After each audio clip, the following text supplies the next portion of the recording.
Star news Marathi, नवे पाऊल नवी दिशा. SS कम्युनिकेशन द्वारा संचलित द मोबाईल स्पेस घेऊन येत आहे धमाका ऑफर्स. आयफोन सह सर्व प्रकारच्या नामवंत कंपन्यांचे अँड्रॉइड फोन खरेदी करा आणि प्रत्येक मोबाईल खरेदीवर मिळवा हमखास भेटवस्तू आणि सोबत मिळवा 2 वर्षांची वॉरंटी. एवढंच नव्हे तर ब्रँडेड मोबाईलवर 30% डिस्काउंट, ॲक्सेसरीजवर तब्बल 70% मोठा डिस्काउंट. शिवाय आमच्याकडे अत्याधुनिक पद्धतीनं मोबाईल दुरुस्ती देखील उपलब्ध. या धमाकेदार ऑफरचा लाभ घेण्यासाठी द मोबाईल स्पेस या शोरूमला आजच भेट द्या.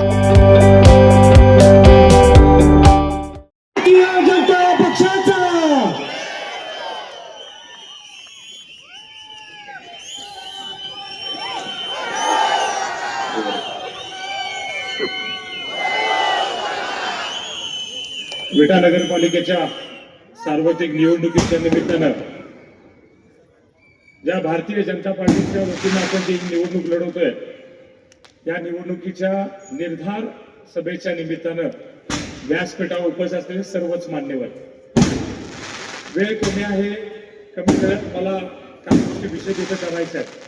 त्यात आदरणीय अशोकभाऊ असतील, आदरणीय सदाशिवभाऊ असतील, ते आपल्याशी फार चांगल्या पद्धतीने हितगुज करतील.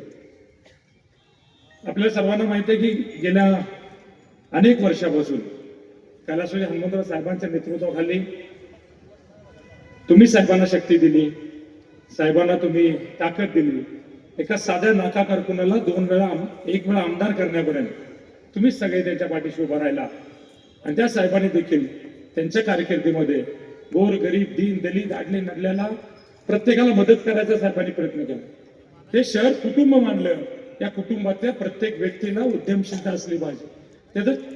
त्याच्या घरामध्ये त्याचा चरित्र चालवण्यासाठी त्याला लागत तिथे वातावरण तिथं असलं पाहिजे. या शहरामध्ये शांतता सुव्यवस्था मानली पाहिजे. सर्व जाती धर्माचे लोक एकत्रित राहिले पाहिजेत, पुन्हा गोविंदान राहिले पाहिजेत. आपला संसार पाणी करून आपल्या मुलाबाळात शांततेची झोप त्यांना घेता आली पाहिजे. ही भूमिका आदरणीय साहेब आणि साहेबांच्या बरोबरीनं प्रत्येक समाजातील प्रत्येक ज्येष्ठ मंडळींनी राखली. तीच विकासाची किंवा तीच संस्काराची शिदोरी घेऊन आदरणीय सदाशिव भाऊ असतील, आदरणीय अशोक भाऊ असतील आणि तत्कालीन काम करणारे सर्व नेते मंडळी असेल, ती भूमिका त्यांनी पुढे आहे अशी राबवली.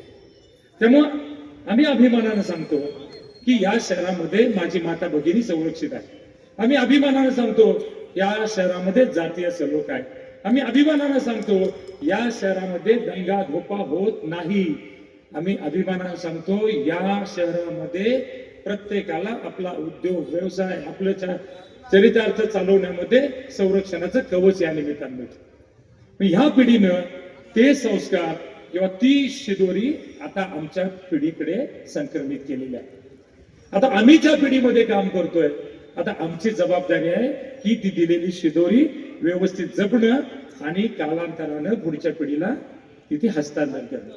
आणि म्हणून ही निवडणूक किंबहुना आता चाललेलं राजकारण हे जबाबदारीनं, सुसंस्कारपणे, संस्कृतीनं आणि चांगल्या पद्धतीनं आपल्याला पुढे न्यायचं. पुन्हा आता ह्या नगरपालिकेच्या निवडणुकीच्या निवेदन तुम्ही बघितलं असेल, आता एकच विरोधकांचा अजेंडा आहे. 40 वर्ष तुम्ही सत्तेत आहात, तुम्ही या शहरासाठी काय केलं? मला सगळ्यात महत्वाचं सांगायचं की 40 वर्ष आम्ही सत्तेत आहोत किंवा नगरपालिका आपल्याकडे आहे, हे आवर्जून ते सांगतायत. ह्याच्यातच त्यांना कळालं पाहिजे की लोक आमच्या बरोबर आहेत. जर हे 40 वर्षाचा इतिहास हे 40 सेकंद सुद्धा किंवा 4 सेकंद सुद्धा लागत नाही सांगायला, तो घडवायसाठी सातत्यानं 3 पिढ्या आम्ही सगळेजण प्रयत्न करतो, सातत्यानं प्रयत्न. आज त्यांच्याकडे विकासाचा काही अजेंडा नाही. विकास कामावरती ते बोलत नाहीत, वल्गना मात्र मोठ्या करतायत. आणि एकच कार्यक्रम लावलाय, टीका करणं आणि टीका. ह्याच्या पलीकडं कुठल्या गोष्टीवरती ते बोलतात.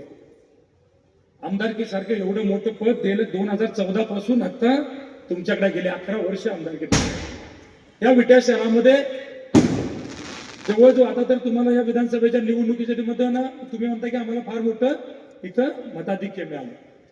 एवढं जर तुम्हाला ह्या विटा शहरात दिलं असेल तर या शहरासाठी तुम्ही केलं काय याचं उत्तर सुद्धा तुम्हाला देता आलं पाहिजे. मी काय करणार आहे पेक्षा गेल्या 11 वर्षात या शहरासाठी तुम्ही केलं काय याच्यावरती तुम्हाला बोलता आलं पाहिजे. परंतु ते बोलणं राहिलं. इथं क्रीडांगण नाही आहे, इथं बगीचा नाही आहे, इथं आरक्षण डेव्हलप केले जात नाही, इथं पार्किंगचा प्रश्न आहे, मला माझ्या घरापासून चौकापर्यंत जायला 15 मिनिटं लागत आहेत. जाऊया ना त्याच्या पुढे जाऊया ना आपण. तुम्हाला 11 वर्षामध्ये, आणि विशेष म्हणजे कायम ते सत्तेच्या बरोबर आहे.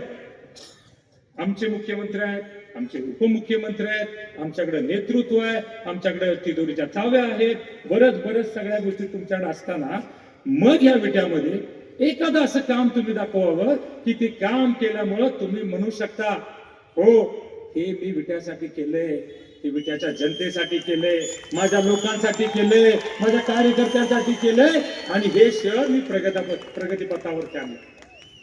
काहीच बोलत नाही, काहीच सांगू शकत नाही. आणि ज्यांनी केलं त्यांच्याकडे बोर्ड दाखवता, ज्यांनी केलं त्यांचं माप काढता, ज्यांनी केलं त्यांच्याबद्दल खालच्या शब्दामध्ये तुम्ही बोलता, हे तुम्हाला शोभत नाही. सुसंस्कृती आणि संस्कारचं नेतृत्व काय म्हणतात ते आदरणीय सदाशिवभाऊ पाटील यांच्याकडे बघितल्यानंतर आपल्याला कळतं. सुसंस्कृत नेतृत्व. गेली 40 वर्ष सत्याग्रह भाऊ विटा शहरासाठी आणि या परिसरासाठी जगतात. प्रत्येक छोट्या मोठ्या गोष्टीमध्ये भाऊंचं लक्ष असतं.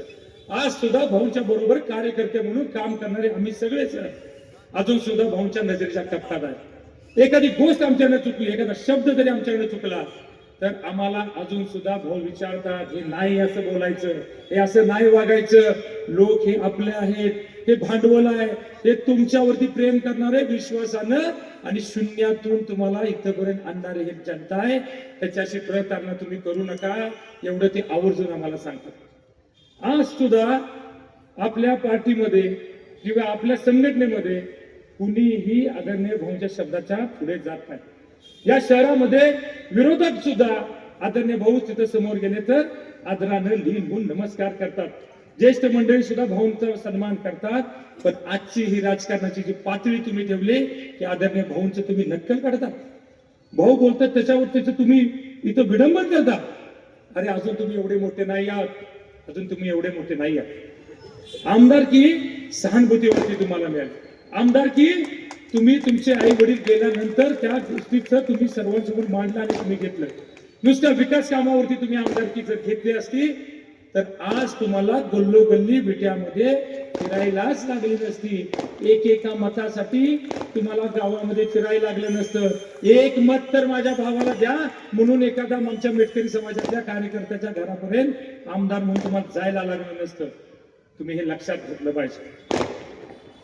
आमदार म्हणून मिळवत असताना विकासाची फार मोठी स्वप्न तुमच्या मनामध्ये असली पाहिजे, फार मोठमोठ्या वेगवेगळ्या कल्पना तुमच्या मनामध्ये असल्या पाहिजे, आणि त्या कल्पना राबवायसाठी रात्रीचा दिवस तुम्हाला करायला लागले पाहिजे. आदरणीय भाऊ 10 वर्ष आमदार होते. त्या 10 वर्षामध्ये भाऊनी कधी समाजातील कोणत्या वेगवेगळ्या घटकातल्या 5-5 लोकांना बोलवून असं विचार नाही तुम्हाला काय पाहिजे या शहरामध्ये, कसं करायला लागेल, काय करायला लागेल, काय केल्यावरती काय होईल. पण ठीक आहे, ऐकून पण घ्यायला हरकत नाही, पण ऐकलेल्यातलं काय ते घडवायला पण आपल्याला पाहिजे ना. आज ऐकून घेतलं, जनता दरबार घेतला आणि बऱ्याच गोष्टी केल्या, पण त्याचं घडलं काय. त्या सभेमध्ये नाना त्याची मिटिंग घेतली होती. अनेक लोकांनी अनेक गोष्टी सांगितल्या. काही लोकांनी सांगितलं उद्यमशीलता या शहरात असले पाहिजे. आज यंत्रमाग व्यवसाय इथं अडचणीत आहे. आज इथं पोल्ट्री व्यवसाय आता थोडासा बरा आहे, पण मधल्या काळामध्ये प्रचंड अडचणीत होता. या शहरामध्ये अनेक प्रश्न आहेत की तुम्ही आमदार म्हणून, लोकप्रतिनिधी म्हणून तुम्ही सोडवले पाहिजेत. अनेक गोष्टी तुम्ही सांगितल्या. काल परवा सभा झाली, एक तर त्यातली गोष्ट सांगायची काय हरकत नाही. या शहरामध्ये उद्योग व्यवसाय वाढीसाठी जी MIDC सदाशिवभाऊ पाटील यांनी मंजूर केली होती आणि ती आम्ही कॅन्सल केली, ती परत पुनरुज्जीवन करतो आणि मोठमोठे उद्योगधंदे आणतो. हे त्या दिवशी अपेक्षित होतं. हे त्या दिवशी अपेक्षित होतं. तिथली बाजारपेठ चांगली करण्यासाठी मी आणि नवीन काहीतरी उभा करेन, नवीन उद्योगधंदे आणेन, नवीन संकल्पना राबवेन, शांतता सुव्यवस्था आणण्यासाठी हे करेन. या शहरामध्ये बिघडलेली प्रशासकीय कामकाज मी सुधारायसाठी हे करेन, हे सांगणं अपेक्षित. सांगायचं काय, पार्किंगचा प्रश्न तुम्हाला दिसतोय ना, मग तो जाणवतोय ना. मग ते सोडवण्यासाठी गेल्या वर्षभरामध्ये एखादी मिटिंग लावून, मग तिथे SP असतील, DYSP असतील, वाहतूक शाखा असेल, त्यांची एखादी मिटिंग लावली त्याच्यावरती काहीतरी सूचना दिल्या आणि त्याची काहीतरी कारवाई आणि अंमलबजावणी केली असती तर ठीक आहे. मग आपण म्हटलं असतो खरंच त्यांना ह्या विटे शहराचं काहीतरी चांगलं करायचं आहे. पार्किंगच्या जागा शहरामध्ये नाही आहेत का? नक्की आहे. आज आपण ज्यावेळी कराड रोडला डाव्या बाजूला आपली पाण्याच्या टाकी शेजार जुन्या नगरपालिकेच्या समोर पार्किंगची जागा आहे. आपल्या नगरपालिकेच्या इथं जी आपली शासकीय आपली नगरपालिका त्याच्या समोर ती त्रिकोणी जागा आहे. नगरपालिकेची गाळे त्याच्या समोर पार्किंगची जागा आहे. लागलं तर पंचायत समितीच्या आत आपण गाड्या त्या मोकळ्या आवारात लावू शकतो. लागलं तर पाठीमागं प्रशासकीय कार्यालयाच्या पाठीमागं आपण गाड्या लावू शकतो. आणि हवा असेल तर अनेक कुठेतरी या निमित्तानं पार्किंगची जागा उपलब्ध करू शकतो. किंबहुना आहे या जागेचं नियोजन जरी नुसतं करू शकलो तरी पार्किंगचा प्रश्न संपेल. पण तुमची ती भूमिका नाहीये. तुम्हाला एखादी गोष्ट करायचीच असेल तर त्याला कुणाला विचारायची आणि याची गरज नव्हती. कारण गेल्या 4 वर्षामध्ये प्रशासकीय कारकिर्दीमध्ये त्या नगरपालिकेत प्रशासक होता. 4 वर्षामध्ये तुम्ही म्हणाल ते, तुम्ही सांगाल ते आणि तुम्ही ठरवल ते गोष्टी तिथं होत होत्या. मग कोणी तुम्हाला अडवलं होतं? कोण तुम्हाला अडवलं होतं? तुम्हाला ह्या शहरात हे करायचंच नव्हतं. उलट ग्रामीण भागातल्या लोकांना तुम्ही सांगता की ह्या शहरामध्ये तुम्हाला प्रचंड त्रास होतोय, या शहरामध्ये तुम्हाला कोणतरी अडवतंय, या शहरामध्ये कोणतरी तुम्हाला थांबवतंय, तुमच्या बांधकामाच्या फायली अडवल्या जात आहेत, तुम्हाला आरक्षण टाकलं जाते, तुम्हाला धमकवलं जाते, तुमच्यावरती अन्याय केला जातो असं तुम्ही ग्रामीण भागातल्या कार्यकर्त्यांना. साहेब नमस्कार. हा साहेब मी सभेत आहे. माननीय मुख्यमंत्री महोदय बोलत आहेत आपल्याशी. 1 मिनिट साहेब. साहेब बोलू शकता आपण? सर्वांना माझा नमस्कार. विटा नगरपालिकेच्या निवडणुकीमध्ये आपल्या सर्वांना कल्पना आहे की आपलं भारतीय जनता पक्षाचं पूर्ण पॅनल उभं आहे. अध्यक्षपदाकरता आपल्या प्रतिभाताई अविनाश चौथे या आपल्या उमेदवार आहेत. त्यासोबत 26 उमेदवार आपले नगरसेवक पदाकरता आहेत. माजी आमदार सदाशिवराव पाटील आणि वैभवदादा यांच्या नेतृत्वामध्ये आपण ही निवडणूक त्या ठिकाणी लढवतो आहे. आणि आपल्या सगळ्या उमेदवारांचं चिन्ह हे कमळ आहे. त्यामुळे आपल्या सर्वांना माझी विनंती आहे, येत्या काळामध्ये आपल्या विटाच्या संपूर्ण विकासाकरता आपण या आपल्या सगळ्या उमेदवारांना निवडून द्या. एक चांगला दणदणीत विजय द्या आणि विटा नगरपालिकेच्या जेवढ्या काही योजना आहेत त्या योजना पूर्ण करण्याची हमी मी मुख्यमंत्री म्हणून आपल्याला देतो. आणि निश्चितपणे चांगल्या पद्धतीनं सर्व काम आपण त्या ठिकाणी करू. तरी प्रतिभाताई आणि सर्व उमेदवारांच्या कमळ चिन्हावर आपण त्यांची बटन दाबा. 2 तारखेला कमळाची चिंता तुम्ही करा, त्यानंतर 5 वर्ष तुमची चिंता आम्ही करू. हा माझा तुम्हाला शब्द आहे. धन्यवाद. Thank you sir. Thank you very much. Thank you.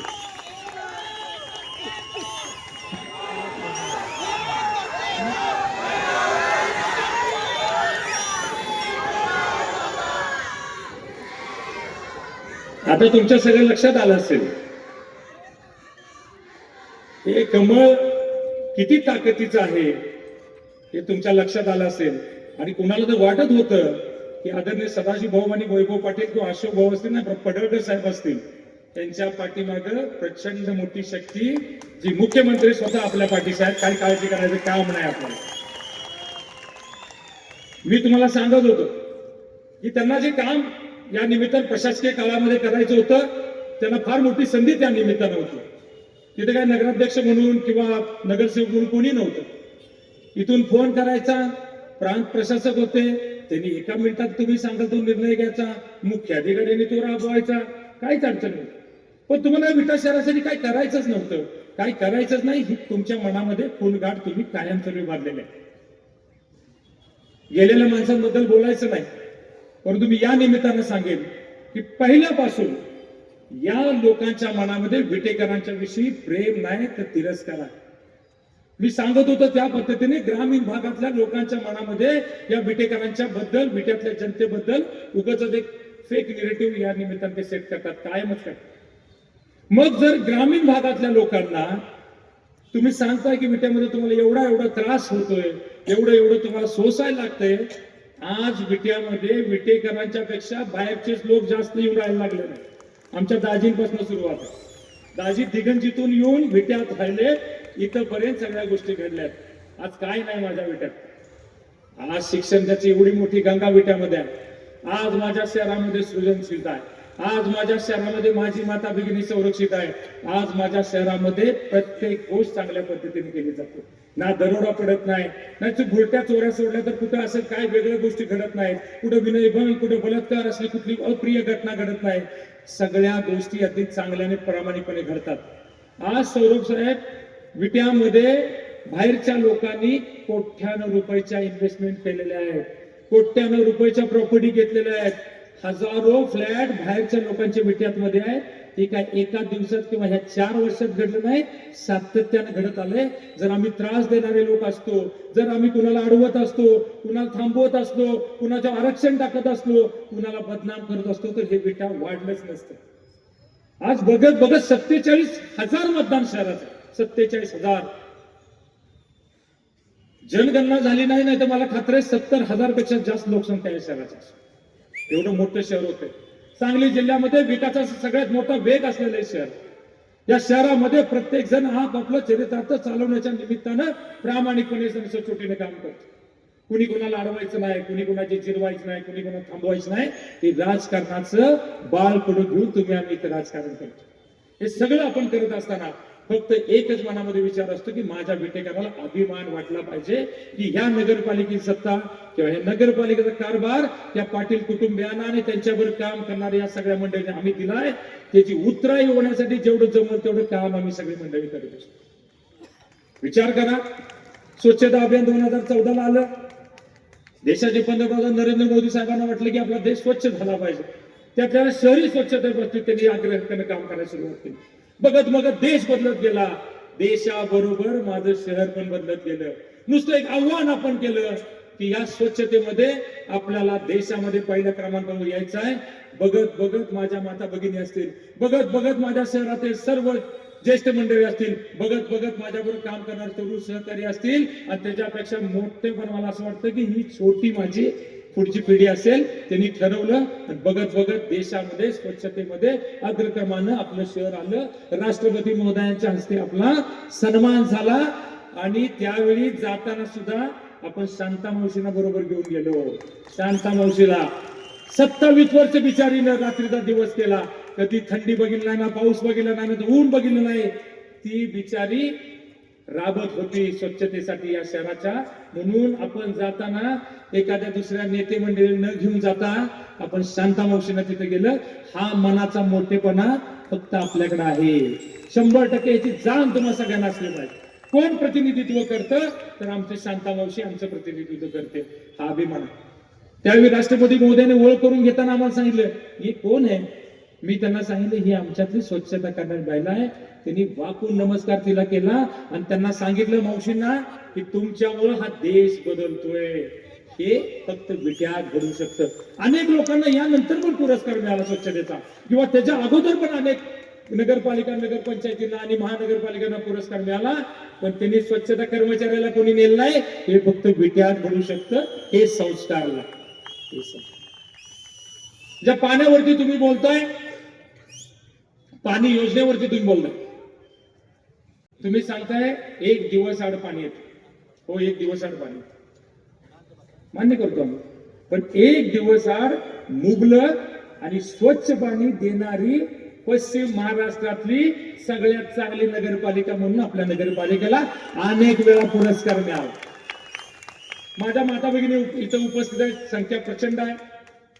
तुम्हाला सगळ्यांना माहित आहे की आलेलं पाणी ज्यावेळी 1 दिवस नंतर पाणी येतं, त्या दिवशी तुमच्या भरलेल्या टाकीतून किंवा भरलेल्या भांड्यातून आधी पाणी तुम्ही ओतता आणि नवीन ताजं पाणी म्हणून भरता.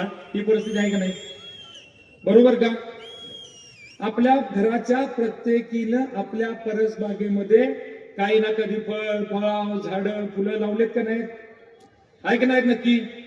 मग आता जर पाणीच कमी येत असतं तर तुम्ही आम्हाला इथं फिरून दिलं असतं का? अजिबात नाही. मग आता मंगल काकीने तरी येता जाता मला टोचलं असतं की दादा बाकीचं काही राजकारणाचं बोलू नका, पाण्याचं काय का बोलू.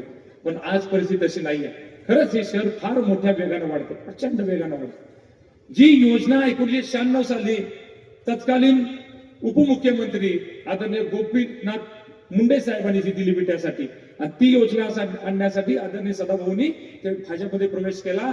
राजकारणाची काय तमा बाळगली नाही, पण माझ्या गावाला पाणी आलं पाहिजे भूमिका भाऊंनी घेतली आणि त्या भूमिकेमुळं आज सुद्धा 2025च्या त्या बोलतो या तारखेपर्यंत हे शहर टिकलंय, वाढलंय, मोठं झालंय. नक्की पाणी कमी पडतंय का? तर पडतंय, पण वाढीचा वेग पण तेवढा मोठा आहे. यासाठी काय केलं पाहिजे? तर नवीन योजना सादर केली पाहिजे. यासाठी काय केलं पाहिजे? नवीन काय तर सोर्स आणला पाहिजे. त्याच्या व्यतिरिक्त वेगळं काही तर करायची गरज नव्हती आणि ते काम विटा नगरपालिका सातत्याने करते. आता जे योजनेबद्दलचे जे सगळे बोलतायत, आम्ही 87 कोटीची योजना मंजूर केली, मग ती असे पाणी आलं, त्याचं 40% काम पूर्ण झालं, मग आता आम्ही ते सोलर वरती ते काय तर बसवतोय आणि मग 1000 रुपये फक्त पाणीपट्टी.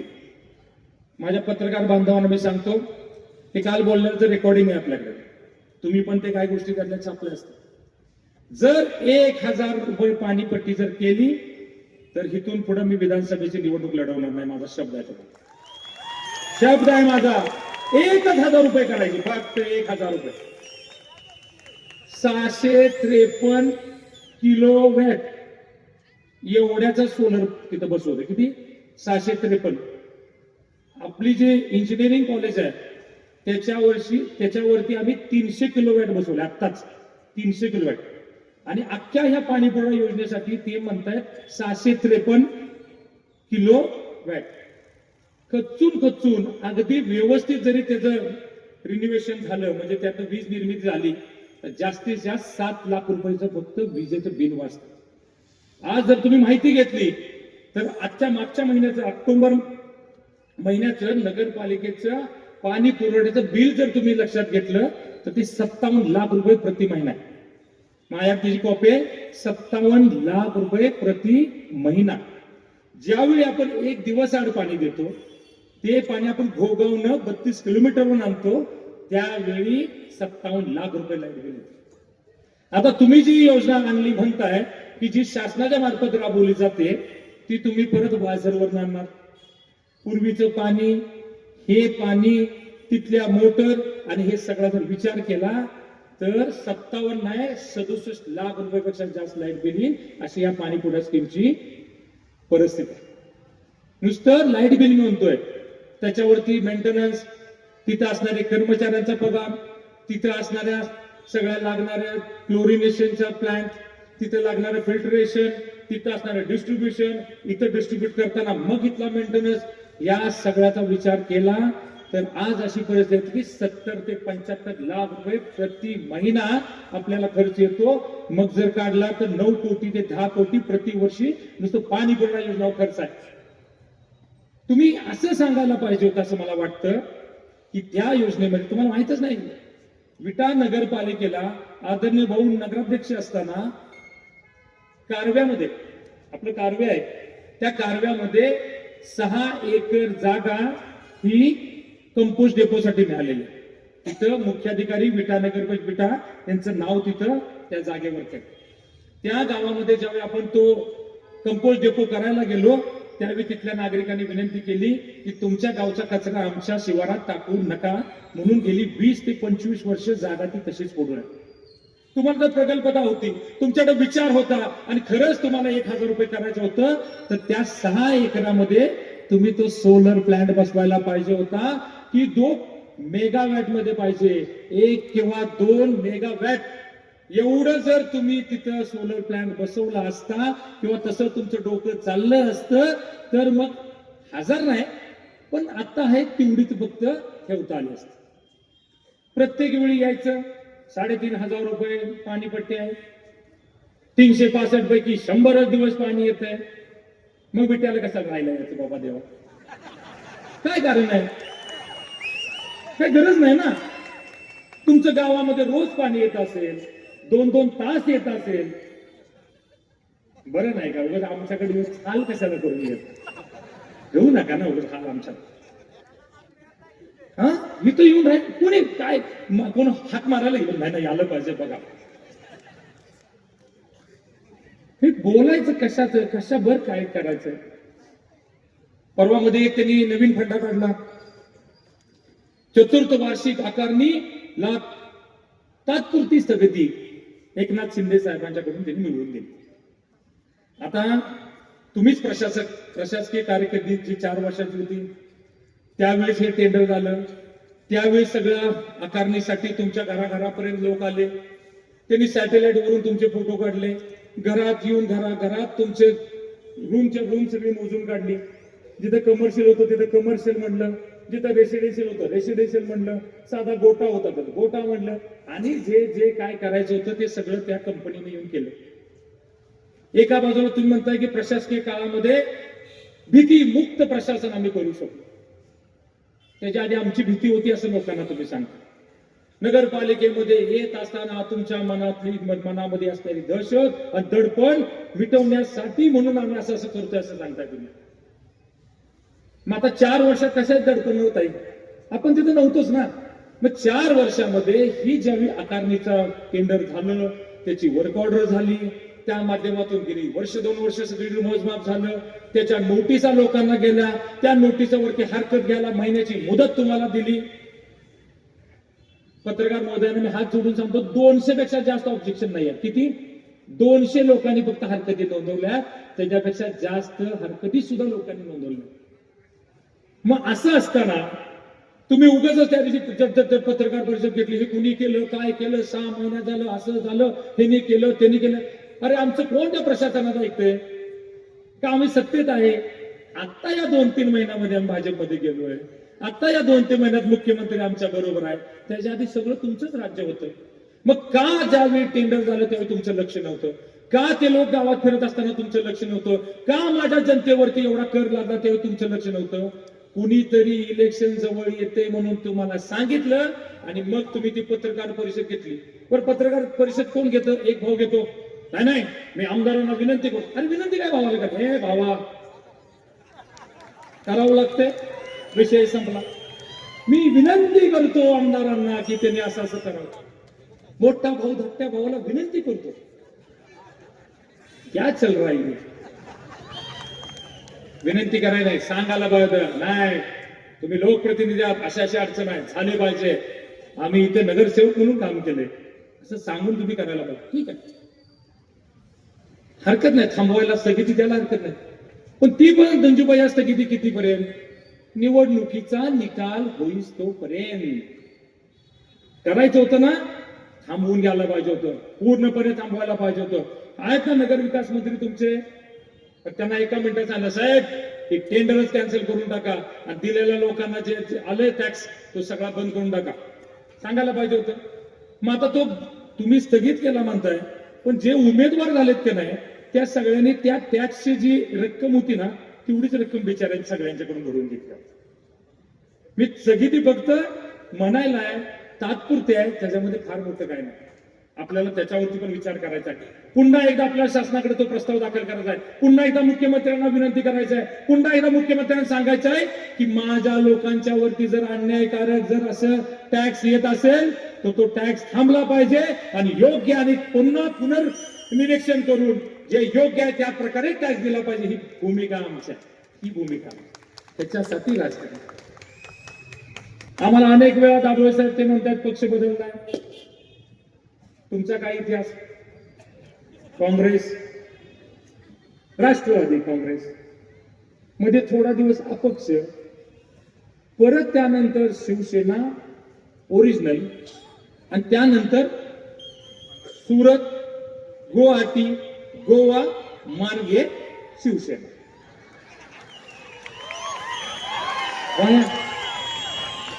आम्ही बदलला. कसं? आम्ही काँग्रेसमध्ये होतो, आदरणीय भाऊंना पत्रकार साहेबांनी बोलवून घेतलं, गळ्यात मफलर घातला, भाऊ इथून पुढच्या काळात तुम्ही मायावर काम करा. ओके, जाहीर प्रवेश. राष्ट्रवादीत शरदचंद्रजी पवार साहेबांच्या नेतृत्वाखाली मिरजेमध्ये जाहीर प्रवेश. मी अजितदादांच्याकडे गेलो, स्वागत केलं, अजितदादांनी मला जबाबदारी दिली, जाहीर प्रवेश. आत्ता भाजपमध्ये आलो त्यावेळी पण जाहीर प्रवेश. मला वाया जायला जमतच नाही, कारण मला जायचं असते माझ्या लोकांसाठी. मला जायचं असते माझ्या कार्यकर्त्यांसाठी, मला जायचं असते ह्या विकास कामासाठी, ते पण उघड उघड स्वच्छ मात्यानं, निर्बळपणे आणि प्रामाणिकपणे. मी किती काळ कुठल्या पक्षात होतो पण पक्षाच्या कुणाची प्रतारणा केली नाही. आम्ही किती काळ त्या पक्षात होतो त्या नेत्याशी कधी प्रतारणा केली नाही. जाताना सुद्धा त्यांना स्वाभिमानानं आम्हाला जावं लागेल माझ्या या जनतेसाठी हे सांगून त्यांच्या आम्ही परत येतो. तोंड लपून बिन सांगता मागच्या दारानं इकडं इकडं अजिबात नाही. तुम्ही आमच्या ह्या विषयावर बोलूच नका. घराण्याशाहीवरती बोलताय, काय गरज आहे? कुठलं पद राहिलं तुमच्या घरात? तुमच्या भाऊ आणि तुमच्याकडे वाटून घ्यायचं कुठलं पद राहिलं? सगळी पदच तुमच्याकडे. अरे कार्यकर्ते तुमचे बोलत नाहीत रे दादा, बोलत नाहीत, घाबरते. सत्ता सगळी तुमच्याकडे म्हणून थोडे घाबरते. एवढी नगरपालिका काढून द्यावं, त्यांना नाही उघडं केलं तर नावाचं वैभव पाटणा इथं काय कामकाज चालतं ना, सगळं आम्हाला माहिती. सगळ्या गोष्टी आम्हाला माहित आहेत. मला अनेकांनी सांगितलं ते आज तुम्ही बोलला की उद्या ते बोलतील. काय काम त्यांना नाहीच आहे, फक्त वैभव पाटील. लय महत्व सागरबाई आम्हाला लय घाबरतात मला. त्यांना माहित आहे हे तुफान आहे. फुटलो ना 100% तुम्हाला दाखवलं. मी माझं हे सांगत नाही. अनेक लोक मला म्हणतात तुम्ही असं बोलता. मी एवढंच तुम्हाला सांगतो, मी का म्हणतोय तुम्हाला, तुमच्या मनामध्ये माझ्याबद्दल अनाहूत भीती आहे का? तुम्हाला असं वाटतंय का मी जर आणखीन काम करत गेलो, लोक मला स्वीकारत गेले, लोक माझ्यावर प्रेम करत गेले, लोक माझ्या बरोबर यायला लागले, तर तुमचा बाजार 100% उठेल, ही तुम्हाला भीती वाटते का? बघल ती तक्रार माझ्या. मी कुणाला काय बोलायचं नाही. रागवून बोलतात, वयस्करांचा मान राखत नाहीत, ज्येष्ठांचा आदर करत नाहीत, सहकार्यांना कमी लेखतात, महिला माता भगिनींना वेगळ्या पद्धतीने बोलतात. एवढ्या माता भगिनी बोलून इथं आहेत ना, या इथं आहेत ना, माझ्या माता भगिनीच आहेत, माझ्या बरोबरच काम करतायत, कित्येक वर्ष करतायत. ताई म्हणण्याशिवाय माझ्या मुखातून शब्द जात नाही. ताई काय चाललंय हे विचारशी मी पुढे जातो. अरे आम्ही पण नीतिमंत आहेत, नैतिकता आमच्याकडे पण आहे. असं काही वल्गरपणा आमच्यात नाही, तो कधी येणार पण नाही. माझ्या माता भगिनींना विचारा, ज्यावेळी त्याला मला ओळख असतात त्यावेळी मी त्या निरंजना, ते असतात ना निरंजन, त्याच्याकडे मी बघत असतो. निरंजनांच्या का माझी नजर सुद्धा कधी वेगळ्या पद्धतीने जाऊ नको, ही माझी भावना असते. माझी आई आहे, माझी बहीण आहे, माझी मुलगी आहे, ही भावना माझ्या मनामध्ये असते. एवढं असंस्कारशील राजकारण मी करतो. आणि असंच वागायचं असतं तर राजकारणात यायचीच गरज नव्हती मला. बाकी सगळ्या गोष्टी भगवंताच्या दयेने चांगल्या आहेत. मी कष्ट करू शकतो, मी चांगलं नियोजन करू शकतो, मी माझा चरित्रातच चांगल्या पद्धतीने चालवू शकतो. फक्त मला असं वाटतं राहून या केल्या तांदूळची पार्टी म्हणून आमच्या पाटील हिरवत होते. गोर गरीब दीन दलित आडले नडल्यांची पार्टी म्हणून आमच्या पार्टीला बोललं जात होतं. आज मला सर्वसमावेशक म्हणून ही पार्टी मला बनवायची होती. म्हणून मी अनेक लोकांना मदत करत गेलो, अनेक लोकांना स्वतःच्या पायावरती सक्षम उभा करत गेलो, अनेक लोकांना ते सांगल ते काम तिथं देण्याचा मी प्रयत्न करत गेलो. काही जणांनी ते राखलं, त्याची जाण राखली. काही जण आज माझ्या समोर येऊन उभा आहेत, माझ्याच पुढे येऊन उभा आहेत.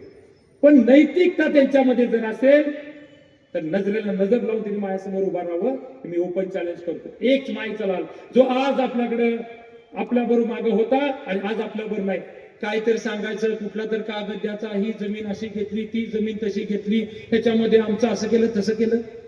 मग काय 10-10 वर्ष तुम्ही मायावर राहिला?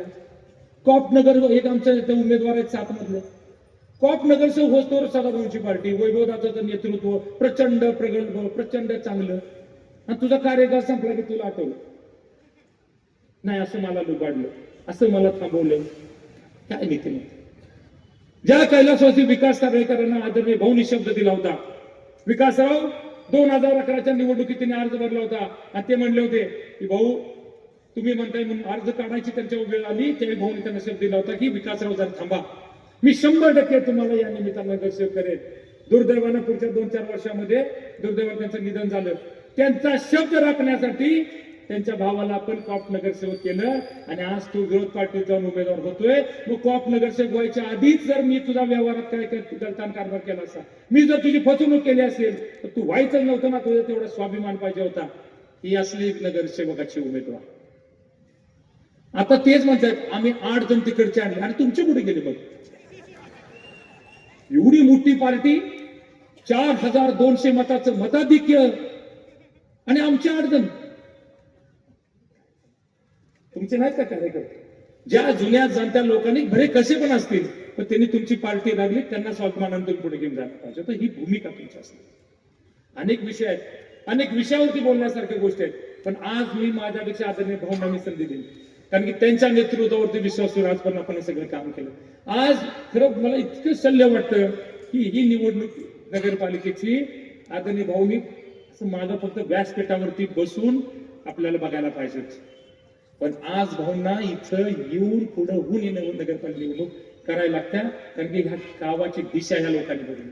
या शहराचं राजकारण वेगळ्या पद्धतीनं केलं की जे तुम्हा आम्हाला पेलणार नाही, ते तुम्हाला आम्हाला सोसणार नाही, भविष्याच्या पिढीला धोकादायक अशा पद्धतीचं हे राजकारण चाललंय. म्हणून आदरणीय अशोक भाऊ असतील, आदरणीय सदाभाऊ असतील, आदरणीय ब्रह्मानंद पडळकर असतील किंवा गोपीचंद पडळकर साहेब असतील, ह्या सगळ्या नेते मंडळी एकत्र येऊन आता तुम्हाला आम्हाला हे दलितचे राजकारण थांबवण्यासाठी त्यांना पुढे यावं लागलं. मी तुम्हाला या निमित्तानं विनंती करतो. आता तुम्ही ऐकलं, आता मी मुख्यमंत्र्यांनी आपल्या शब्द दिला की भाजपचा नगराध्यक्ष तुम्ही करा, 2 तारखेपर्यंत फक्त तुम्ही भाजपच्या नगराध्यक्ष होण्यासाठी प्रयत्न करा, 3 तारखेपासून ह्या शहराचं पालकत्व मी घेतोय. एवढं जर त्यांनी सांगितलं असेल तर आपली जबाबदारी आहे की भाजपच्या सर्व उमेदवारांना भरघोस मतांना आपण निवडून द्यायचं आहे. मला खात्री आहे, माझा प्रवेश करत असताना मी मुख्यमंत्री महोदयांना भेटलो, मी साहेबांना सांगितलं मला कुठलं पद नको आहे साहेब, मी जे सार्वजनिक काम घेऊन येईन, मी जे विकासाचं काम घेऊन येईन, त्या प्रत्येक कामाला तुम्ही मला मदत केली पाहिजे, एवढीच मागणी मी केली होती. आणि मला खात्री आहे ज्यावेळी हा नगराध्यक्ष म्हणून प्रतिभा नानींना मी तिथं घेऊन जाईन, सर्व नगरसेवकांना मी तिथं घेऊन जाईन, त्या दिवशी पण मी साहेबांना म्हणेन साहेब शब्द दिलाय 100 कोटी निधीचा, तो तुम्ही दिला पाहिजे, एवढंच त्यावेळी मी त्यांना मागेन. ही या निमित्ताने पुन्हा एकदा नमूद करतो. फार वेळ घेत नाही, आदरणीय अशोक भाऊ बोलतील आणि नंतर आदरणीय भाऊ बोलतील, त्यामुळं फार लांबड न लावता विरोधकांच्या टीकेनं उत्तर न देता केलेल्या कामाबद्दल बोलण्यासाठी मी इथं उपस्थित होतो. त्यामुळे एवढंच या निमित्तानं बोलतो. तुमचाच भाऊ, तुमचाच मित्र, तुमचाच मुलगा, तुमचाच कोणतरी घरातला म्हणून जे आजपर्यंत माझ्या पाठीशी तुम्ही उभा राहिला तसंच भविष्यात राहावं एवढी विनंती करतो आणि थांबतो. जय हिंद, जय महाराष्ट्र. नेत्यांनी माझ्यावरती काय आरोप केले त्यांच्या पत्रकार परिषदेमध्ये की एका मनोरुग्णाकडून मी जमीन विकत घेतली म्हणून माझ्या संस्थेला. हे मामा आहे माझा, तुम्ही मनोरुग्णात असते म्हणता, तर एकदा सांगा काय करायचं. मी आदर्श कॉलेजमध्ये शिपायाचं काम करतोय आणि आजपर्यंत माझी परिस्थिती एका होती, परंतु आता परिस्थिती माझी चांगली झालेली आहे. तरी मी माझ्या बहिणीपेक्षा काम करत असताना मला माझ्या भावाच्या पोरांनी मला गोड बोलवून नेलं आणि तुला आम्ही सांभाळतो, तुला आता कोण नाही, तुला आम्ही सांभाळतो, तुला तू सगळं बघतो आणि तुला मरेपर्यंत सांभाळतो असं वचन दिलं. आणि तू तुझी जमीन सगळी माझ्या मुलांच्या नावावर कर, दोन्ही मुलांच्या नावावर कर. आणि असं करून शेवटी मला 1 वर्षानंतर कसं वागणूक दिली, आजपर्यंत 15-16 वर्ष झाली ती वागणूक मी सहन करत तरीसुद्धा मला तुम्ही शिव्या देऊन आईवर मी शिव्या देऊन मला हकलून लावलं. माझी जमीन असून माझ्या जमिनीत बंगला बांधला असून तिथं मला फिरकायचं आहे म्हणून असं मला सांगितलं. एवढं माझी अवस्था बेकार केली. मी त्यावेळी ओळखलं की आपल्या नगरीत दादा आणि भाऊशिवाय माझं काम कोण करू शकणार नाही, म्हणून मी दादा कामाच्याकडे आलो आहे. मी दादा भाऊंच्या पाठला आणलं. जय हिंद, जय महाराष्ट्र. मावशी बोला तुम्ही. बंधू बहिणींना आणि भावांना माझा नमस्कार. मी गीता यांच्यापाशी 18 वर्ष झालं काम करत्या, पण मला कधी दगा दिला नाही आणि त्याने आमची काही प्रॉपर्टी घेतलेली नाही. आणि आज वडील वारले 86ला, आई 97ला वारल्यापासून आज जर मला आधार ह्या विट्यात मिळत असेल तर फक्त दादांचा आणि भाऊंचा. पहिला भाऊंचा, नंतर दादांनी माझ्या जीवनात त्यांनी मला आई मानून आज मला त्यांनी स्थान चांगल्या ठिकाणावर दिलंय. आणि ह्या माणसांनी आत्तापर्यंत मी लहान वयापासून बघत आलेले आहे, साहेबांनी भाऊनी ह्या विट्यासाठी प्राणघात करून सगळ्यासाठी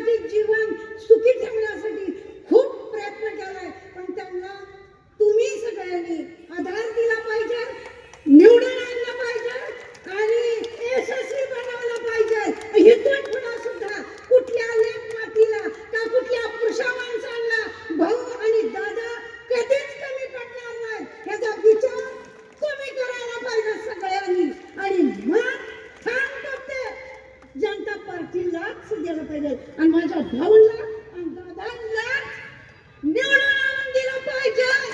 म्युन्सिपाल्टी माझ्या दादांनाच दिली पाहिजे. तुम्हाला काय कमी करू नका. एवढं तुझं धन्यवाद आरती. शेतकरी परिवार आपल्या परिसरातील लेटेस्ट बातम्या पाहण्यासाठी स्टार न्यूज मराठी यूट्यूब चॅनलला आत्ताच सबस्क्राईब करा.